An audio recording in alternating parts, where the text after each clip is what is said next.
பிரியமானவர்களே, உங்கள் யாவரையும் சந்திப்பதில் மிகுந்த மகிழ்ச்சி அடைகிறேன். இந்த மாதத்தின் முதல் நாளில் தேவ சமூகத்தில் நம்ம எல்லாம் கூடி வந்து அவருடைய நாமத்தை உயர்த்துவதற்கு தேவன் நம்மை பலப்படுத்துகிறார். கர்த்தர் நல்லவர். ஹல்லேலூயா. நல்ல சத்தமாய் ஹல்லேலூயா. ஆண்டவர் இயேசு உங்களையும் என்னையும் நேர்த்தியாக கடந்த மாதம் முழுவதும் நடத்தினார். ஆமென். இந்த புதிய மாதத்திலும் கர்த்தர் உங்களையும் என்னையும் ஆசீர்வதித்து நடத்தும்படியாகவே விரும்புகிறார். அப்படி கண்களை மூடுவோம், நம்ம ஜெபிப்போம். ஆண்டவரே, நாங்கள் நன்றி செலுத்துகிறோம். இந்த ஆசீர்வதிக்கப்பட்டிருக்கிற மனமகிழ்ச்சியின் மாதத்தின் முதல் நாளில் உடைய சமூகத்தில் சகோதர சகோதரிகளாக குடும்பத்தின் பிள்ளைகளாக கூடி வந்து உம்மை நோக்கி பார்க்கும்படியாக தேவரீர் தருகிற நல்ல வேளைக்காக நாங்கள் நன்றி செலுத்துகிறோம். கடந்த மாதம் முழுவதும் கண்மணி போல எங்களை பாதுகாத்து வந்தீரே அப்பா. எண்ணி பார்க்கிறோம், உள்ளத்தை திறந்து இயேசுவே உங்களுக்கு நாங்கள் நன்றி மாத்திரம் செலுத்துகிறோம் அப்பா. நாங்கள் நன்றி மாத்திரம் செலுத்துகிறோம். இந்த நாளிலும் ஆண்டவரே, நாங்கள் கேட்க இருக்கிற பாடல்கள், தியானிக்க இருக்கிற வசனங்கள் ஆண்டவரே, எங்களோடு கூட இடைபடுங்க ஆண்டவரே, எங்களோடு கூட இடைபடுங்க ஆண்டவரே. முழுமையாக எங்களை நாங்கள் தாழ்த்தி உடைய கரத்துக்குள்ளாக ஒப்பு கொடுக்கிறோம். உங்களுடைய நாம மாத்திரம் மகிமைப்படட்டும், உங்களுடைய நாம மாத்திரம் மகிமைப்படட்டும். துதி கன மகிமை எல்லாவற்றையும் இயேசுப்பா நாங்கள் உங்களுக்கு செலுத்துகிறோம். இயேசுப்பாவின் இன்ப நாமத்தில் ஜெபிக்கிறோம். ஜெபங்கேளும் ஜீவன் உள்ள நல்ல பிதாவே, ஆமென். பிரியமானவர்களே, இப்பொழுதும் கூட நல்ல ஒரு கருத்து செறிந்த ஒரு பாடலை நம்ம பாட கேட்க இருக்கிறோம். உங்களுக்காக, எனக்காக, நமக்காக பாடுகளை ஏற்றுக்கொள்ளும்படியாக ஆண்டவர் இயேசு உலகத்திற்கு வந்தார். ஹல்லேலூயா. அதை உணர்த்துவதுமாக அமைந்த நல்ல கருத்து செறிந்த ஒரு பாடல் கேட்போமா?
நான் மறித்தேனே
பிரியமானவர்கள், நல்ல கருத்து சேர்ந்த ஒரு பாடலை நம்ம பாட கேட்டோம்.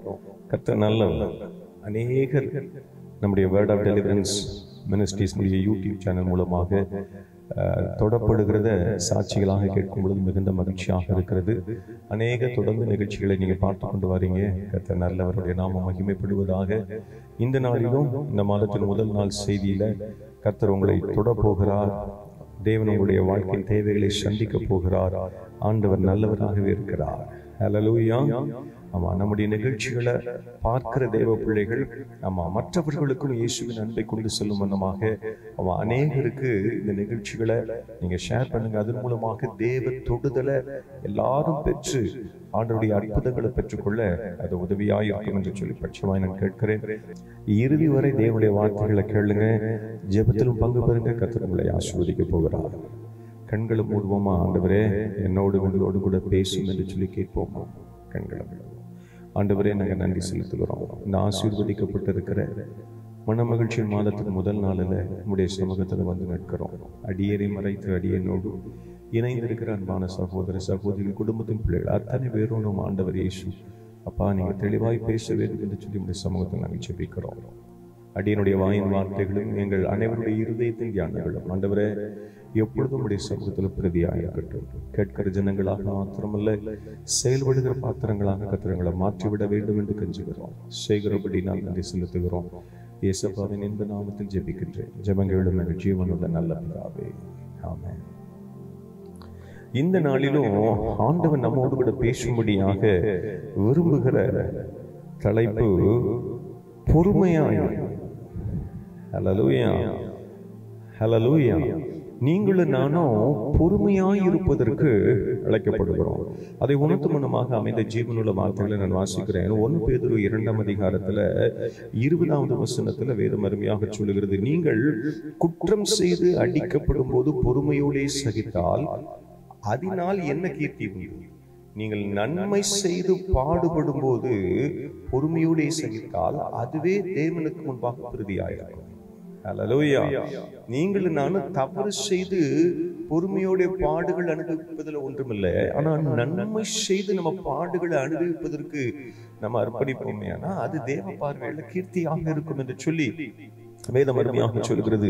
ஒருவேளை உடைய வாழ்க்கையின் வெவ்வேறு பாதைகளில், ஒருவேளை ஊழியமாக இருக்கலாம், சபை பணியாக இருக்கலாம், ஒருவேளை உங்களுடைய உலக அலுவல்களாக இருக்கலாம், whatever it may be, எதுவாக இருந்தாலும் ஒருவேளை நன்மை செய்து பாடுகள் மத்தியில் நீங்க சென்று கொண்டிருப்பீர்களே, ஆனால் ஆண்டவர் இயேசு இந்த மாதத்தின் முதல் நாளில் உங்களை பார்த்து பேசும்படியாக விரும்புகிறார். பொறுமையோடு அவைகளை பொறுமையோடு நீ சகித்துக் கொள், உனக்கு கீர்த்தி உண்டாயிருக்கும் என்று சொல்லி ஆண்டவர் இயேசு நம்மோடு கூட பேசும்படியாக விரும்புகிறார். ஒரு மிஷனரி ஊழியர் ஆண்டுடைய ஊழியத்தை நேர்த்தியாக நிறைவேற்றி கொண்டு வந்தார். அந்த மிஷனரி ஊழியர் அந்த பகுதியில் தொடப்பட்ட ஒரு விசுவாசிக்கு தொடர்ச்சியாக வருடங்கள் தோறும் பல வருடங்களாக உதவிகளை செய்து கொண்டே வந்தார். திடீரென்று அந்த மிஷனரிக்கு, அந்த விசுவாசிக்கு உதவி செய்வதற்கு முடியாமல் போயிற்று. அந்த விசுவாசியும் தொடர்ச்சியாக இந்த மிஷனரி நமக்கு உதவி செய்து கொண்டிருந்தாரே, திடீரென்று இந்த உதவி நிறுத்தப்பட்டு விட்டதே, நான் என்ன செய்யட்டும் என்று சொல்லி அங்கலாய்க்கிறார். மிஷனரியை தொடர்பு கொள்ள முயற்சிக்கிறார், முடியவில்லை. அது அவருக்கு இன்னும் மன அழுத்தத்தை கொடுத்தபடினால் அந்த விசுவாசிக்கு கோபம் உண்டாயிற்று. அந்த விசுவாசி தொடர்ச்சியாக இந்த மிஷனரியை அவதூறாக பேச ஆரம்பிக்கிறார். பல இடங்களில் பேசுகிறார். தன்னால் முடிந்த அளவுக்கு இந்த மிஷனரியை குறைத்து குறைத்து குறைத்து பல இடங்களில் பேச ஆரம்பிக்கிறார். இந்த செய்தியானது இந்த மிஷனரி காதுகளுக்கு எட்டுகிறது. மிஷனரிக்கு மிகுந்த வருத்தம். எத்தனை வருடங்களாக உதவி செய்திருக்கிறோம், நன்மைகளை பெற்றுக்கொண்டு விட்டு இப்பொழுது இப்படி பேசுகிறாரே இந்த விசுவாசி என்று சொல்லி அதை கேட்ட மாத்திரத்தில் மிகுந்த வேதனை அடைந்தார். என்ன செய்வது என்று சொல்லி அறியாதபடிக்கு இருந்தார். இனிமே நம்ம எப்படி ஊழியம் செய்ய வேண்டும் என்கிற ஒரு எண்ணமும் அவருக்குள் இருந்தது. தேவ சமூகத்தில் ஜெபம் பண்றாரு. உடனே அவர் இப்படி நினைக்கிறார், ஒருவேளை நம்ம ஒரு கடிதம் ஒன்று எழுதுவோமே, ஆனா இது யாருடைய கைகளில் கிடைக்கிறதோ அவர்கள் அதை படிப்பார்கள், ஆனா அப்பொழுது உண்மை தெரிந்துவிடும் என்று சொல்லி ஒரு கடிதத்தை எழுதலாம் என்று சொல்லி ஒரு கடிதத்தை எழுதுகிறார். அந்த கடிதத்தை அனுப்புவதற்கு முன்பதாக தன்னுடைய நெருங்கிய நண்பனுக்கு அதை அனுப்புகிறார். இதில் உன்னுடைய கருத்துக்களை நீ சொல்ல வேண்டும் என்று சொல்லி தன்னுடைய நண்பனுக்கு அனுப்புகிறார். அந்த நண்பன் ஒரே ஒரு வார்த்தை சொல்லி முடிச்சிட்டாரா, ஊழிய பாதையில மிஷனரி பணி செய்யும்படி அழைக்கப்பட்டிருக்கிற உனக்கு இது அழகல்ல. நீ இந்த கடிதத்தை இப்படி எழுதி அனுப்புவது அழகல்ல. அவ்வளவுதான், அதுதான் பதில்.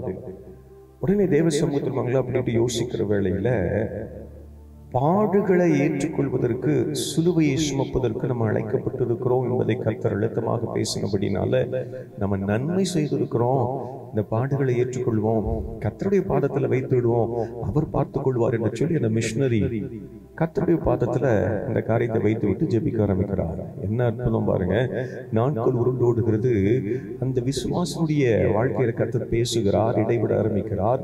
அந்த விசுவாசி சீக்கிரமாய் மனம் திரும்பி தொடப்பட்டு நேராக அந்த மிஷனரியை கண்டுபிடித்து மிஷனரி இடத்துல வந்து தான் செய்தவைகளை குறித்து மனஸ்தாபப்பட்டு மன்னிப்பு கோரி ஒரு புதிய மனுஷனாக தன்னை அர்ப்பணிக்க ஒப்பு கொடுத்ததை ஆண்டவர் அற்புதமாக நடத்தி இந்த காரியத்தில் அற்புதங்களை செய்கிறார். என்ன அற்புதம்! ஜெபங்கள் கேட்கப்பட்டது. அந்த விசுவாசி தொடப்படுகிறார், மிஷனரி இடத்துல திரும்ப வருகிறார், மன்னிப்பு கோரி புது மனிதனாக மாறிவிட்டார். எனக்கு அன்பான தேவ ஜனமே, நீங்களும் நானும் கூட நம்முடைய வாழ்க்கையில பாடுகளை அனுபவிக்கும் பொழுது பொறுமையோடு, நன்மை செய்து பாடுகளை அனுபவிக்கும் பொழுது பொறுமையோடு இருக்க நம்ம அழைக்கப்படுகிறோம். யோபுடைய வாழ்க்கை எடுத்து பாருங்க. யோபு 1ஆம் அதிகாரத்துல 15, 16, 17, 18, 19 ஒன்றன் பின் ஒன்றாக ஆஸ்திகள் இழந்து போகிறான், பிள்ளைகள் அத்தனை பேரையும் இழந்து போகிறான். ஆனா யோபு அவர்கள் செய்கிற காரியத்தை பாருங்க. யோபு 1ஆம் அதிகாரம் 20, 21 எடுத்து வாசித்து பார்க்கும் பொழுது, தாயினுடைய கர்ப்பத்திலிருந்து நிர்வாணியாய் வந்தேன், மீண்டும் அவனமாகவே நான் சொல்ல போகிறேன். கர்த்தர் கொடுத்தார், கர்த்தர் எடுத்த கர்த்தருக்கு ஸ்தோத்திரம். எந்த ஒரு மறு உத்தரமும் தேவனுக்கு விரோதமாக அவன் பேசுவதில்லை என்று சொல்லி வேதம் சொல்லுகிறது. ஆனா யோபு 2ஆம் அதிகாரம் 9வது வசனத்தை பாருங்க. அந்த வசனத்தை நான் உங்களுக்காக வாசிக்கிறேன். நம்ம யாவரும் அறிந்திருக்கிறபடியே மிகுந்த வேதனையோடு யோபு இருக்கிறார். யோபு 2ஆம் அதிகாரம் 9வது வசனத்தை நான் வாசிக்கிறேன் பாருங்க. அப்பொழுது அவன் மனைவி அவனை பார்த்து, நீர் இன்னும் உம்முடைய உத்தமத்தில் உறுதியாய் நிற்கிறீரோ? தேவனை தூஷித்து ஜீவனை விடும். நல்ல கவனிங்க. இந்த மனைவி தன் கணவனோடு இணைந்திருந்து 10 பிள்ளைகளை பெற்றெடுக்கிறாள். தன் கணவனிடத்திலிருந்து நன்மையான காரியங்கள், எஜமானிடத்திலிருந்து நன்மையான காரியங்களை பெற்றுக் கொள்ளுகிறாள். ஆனா துக்கம் வரும் பொழுது, வாரம் விழும் பொழுது தன் கணவனை பார்த்து சொல்கிறாள், தேவனை தூஷித்து ஜீவனை விடும், நீ வாழ்ந்து என்னத்துக்கு? ஒருவேளை உங்க வாழ்க்கையில கூட இப்படிப்பட்ட சூழ்நிலைக்குள்ள நீங்க கடந்து போகலாம். அதே யோபு 2ஆம் அதிகாரத்துல யோபுடைய 3 நண்பர்கள் வருகிறார்கள். ஆரம்பத்துல அவனுக்கு ஆறுதலாய் பேசுவது போல அவனுடைய துக்கத்துல பங்கு கொள்கிறவர்களை போல காணப்பட்டாலும் போக போக போக போக சுயரூபமானது வெளிப்பட ஆரம்பிக்கிறது. யோபு 4ஆம் அதிகாரம் தொடங்கி 23ஆம் அதிகாரம் வரைக்கும் நம்ம படித்து பார்க்கும் பொழுது ஒன்றன் பின் ஒன்றாக யோபின் மீது குற்றச்சாட்டுகளை அவர்கள் வைக்கிறத வேதம் நமக்கு காண்பித்துக் கொடுக்கிறது. மிகுந்த மனவேதனையோடு இருக்கிறான் யோபு. நினைத்தது என்ன? ஒருவேளை தன்னுடைய நண்பர்கள் வந்து தனக்கு ஆறுதலாய் வார்த்தைகளை பேசுவார்கள் என்று சொல்லி அவன் எதிர்பார்த்து கொண்டிருக்கிற வேளை, யோபுடைய கரத்துல நன்மைகளை பெற்ற நண்பர்கள் அவர்கள் மூலமாக எனக்கு ஒரு ஆறுதல் கிடைக்கும் என்று எதிர்பார்க்கிற வேளையில நண்பர்கள் அவனுக்கு விரோதமாய் பேசுகிறார்கள். பொறுமையோடு அவைகளை ஏற்றுக்கொள்கிறார். ஹல்லேலூயா. பொறுமையோடு ஏற்றுக்கொண்டு யோபு சொல்லுகிற காரியத்தை பாருங்க. யோபு 23ஆம் அதிகாரம் 8, 9, 10 நான் படிக்கிறேன். இதோ நான் முன்னாக போனாலும் அவர் இல்லை, பின்னாக போனாலும் அவரை காணேன். இடதுபுறத்தில் அவர் கிரியை செய்தும் அவரை காணேன், வலதுபுறத்திலும் நான் அவரை காணாதபடிக்கு ஒளித்திருக்கிறார்.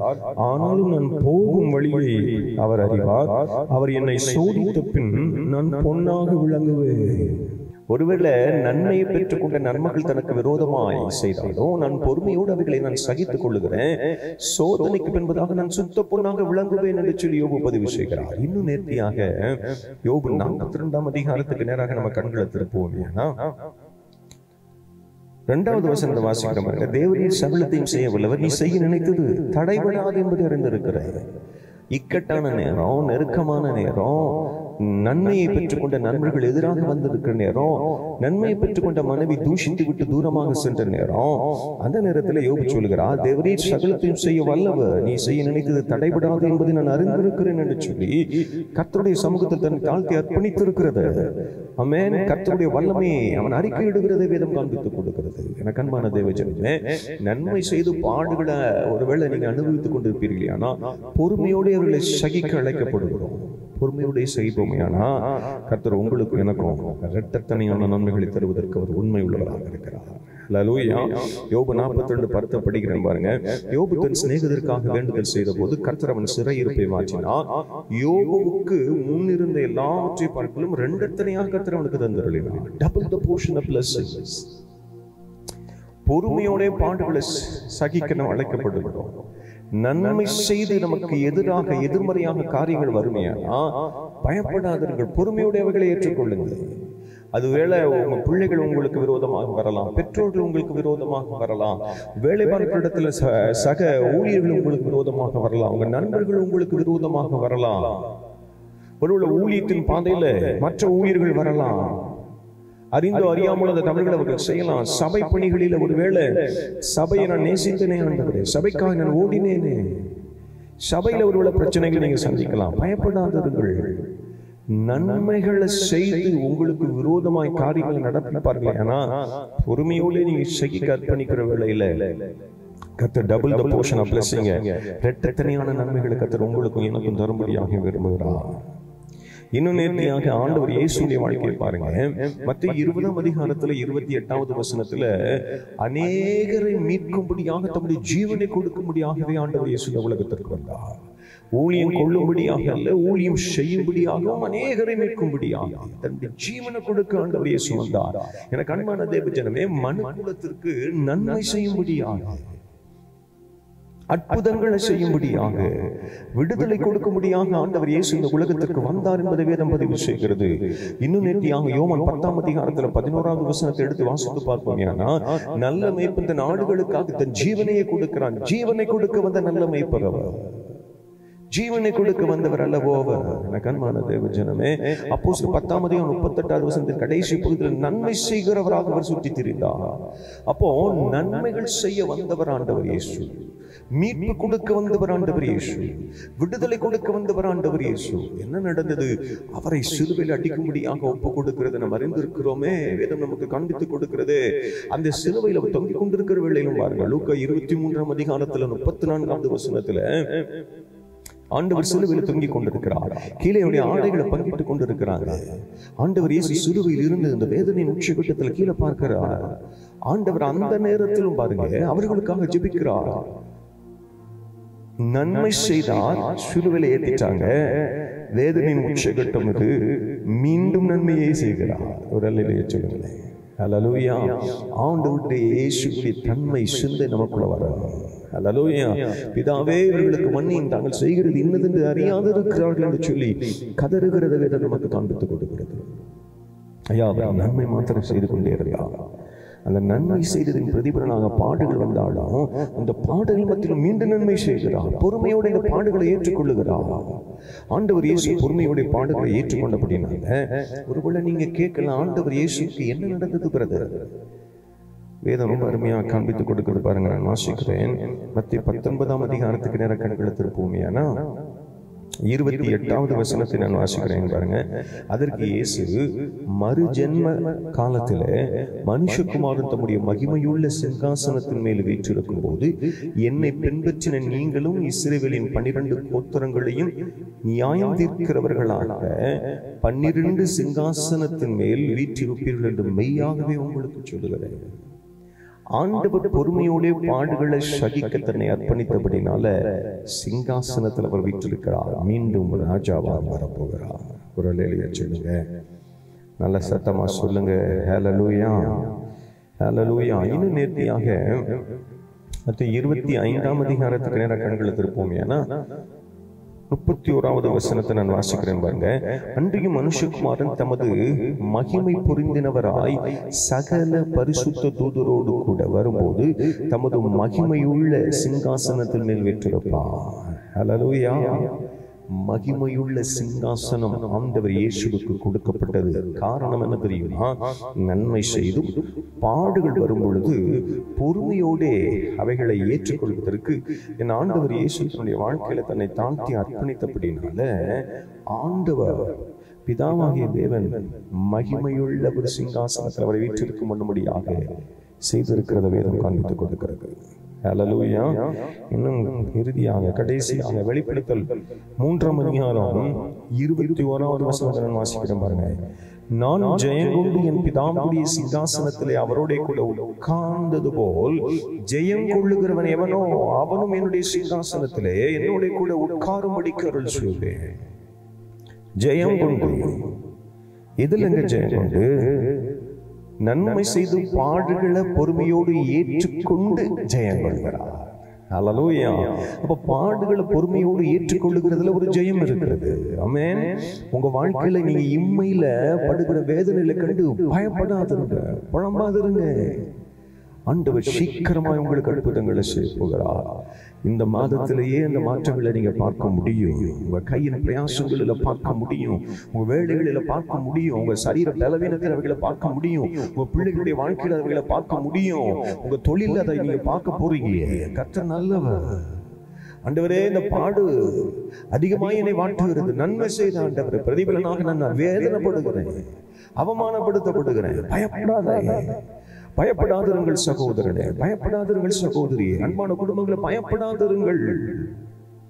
1 பேதுரு 2:20 சொல்லப்பட்டிருக்கிறபடி நன்மை செய்து பாடுகளை அனுபவிக்கும் பொழுது பொறுமையோடு தேவ பார்வையில் அது கீர்த்தியா இருக்கும். எல்லாரும் கண்களை மூடி பயபக்தியோடு, ஆண்டவரே, இந்த மாதத்தின் முதல் நாளில் நம்முடைய சமூகத்தில் வந்து நிற்கிறோம்.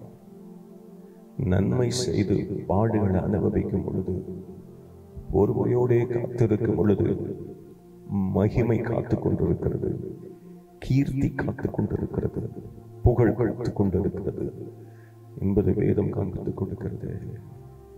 எங்க வாழ்க்கையிலும் வெவ்வேறு நிலைகளில் நாங்கள் வேதனை நாங்கள் சந்திக்கிறோம், பாடுகளை சந்திக்கிறோம். அப்பா அப்பா பலன் கொடுங்க, கிருபை கொடுங்க ஆண்டவரே. அந்த கீர்த்தியை நாங்கள் பெற்றுக்கொள்ளும்படியான கிருபையும் பலத்தை எங்களுக்கு தாங்க. எல்லாரும் பயபக்தியோடு கண்களை மூடி, ஏசப்பா, என்னையும் எங்கள் குடும்பத்தையும் ஆண்டவரே அமிழ்ந்து போக பண்ணும்படியாக போராடுகிற சக்திகள் உண்டு, எதிராளிகள் உண்டு, பிசாசின் தந்திரங்களை நாங்கள் பார்க்கிறோம். எங்களுக்கு உதவி செய்யும் ஆண்டவரே என்று சொல்லி கேளுங்க. ஆண்டவர் இயேசு உங்களுக்கு இறங்கும்படியாக விரும்புகிறார். ஆண்டவர் இயேசு உங்களுக்கு அற்புதங்கள் செய்யும்படியாக விரும்புகிறார். ஆண்டவர் இயேசு இந்த மாதத்தில் உங்களுக்கு ஒரு மாற்றத்தை நீங்கள் பெற்றுக்கொள்ள வேண்டும் என்று சொல்லி விரும்புகிறார். அர்ப்பணிக்கிற உங்களுக்கு இப்பொழுதே கர்த்தர் அந்த அற்புதங்களை செய்யும்படியாக தீவிரிக்கிறார். ஒப்புக்கொடுங்க. ஏசப்பா, நானும் என்னுடைய வாழ்க்கையில நன்மைகளை செய்து பாடுகள் அனுபவிக்கிறேன், பொறுமையோடு அவைகளை சகித்துக் கொண்டு கீர்த்திய ஆண்டவரை புகழ்ச்சி நம்முடைய சமூகத்தில் பெற்றுக்கொள்ள எங்களுக்கு உதவி செய்யுங்கன்னு சொல்லி அர்ப்பணம் பண்ணுங்க. கர்த்தரவைகளை நம்ம விரும்புகிறோம்.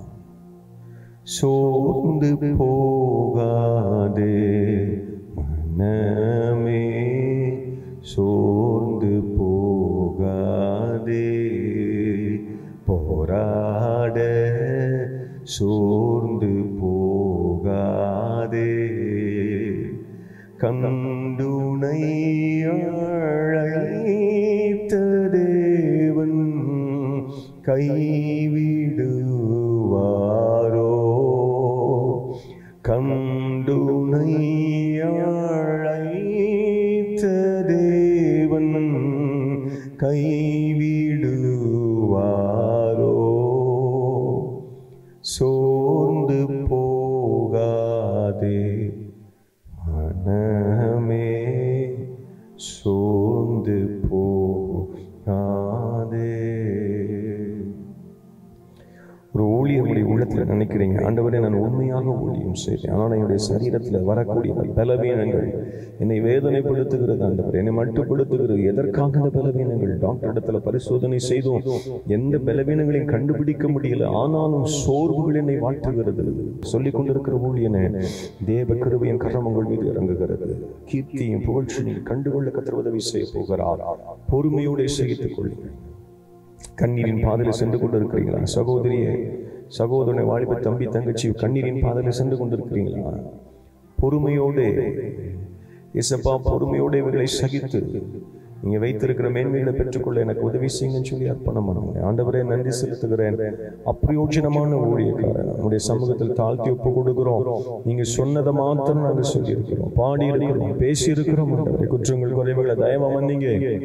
ஆண்டவரே, விதைக்கப்பட்ட விதைகள் 30, 60, 100 கனி கொடுப்பதை கண்டு கேட்டு நன்றி செலுத்த உதவி செய்யுங்க. இணைந்திருக்கிற பிள்ளைகளுடைய வாழ்க்கையில் ஆவி ஆத்ம சரீரத்தில் உங்களுடைய சித்தத்தின்படியே அற்புதங்களை செய்யுங்க. ஆண்டவரே, சித்தத்தின்படியே அற்புதங்களை செய்யுங்க. அதை செய்கிறபடி நமக்கு நன்றி.